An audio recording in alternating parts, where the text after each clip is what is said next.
Welcome to Marching Lessons Episode 1. Marching Lesson Number 1. Focus. There's nothing more important than being focused.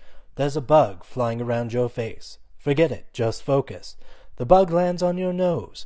Don't worry, just focus. It descends your nose and comes into focus. That's the wrong type of focus. Is it a harmless fly?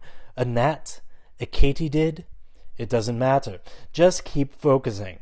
It's a mosquito. The threat of West Nile crosses your mind. Let it go.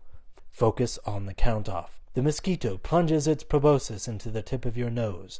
You wonder what a proboscis is, but quickly figure it out through context clues. The other members of your section step off without you as you swat the mosquito. The blood she's already consumed spatters all over your face. A visual instructor yells at you for stepping off late. How do you respond? Marching Lesson Number 2. Blame the mosquito.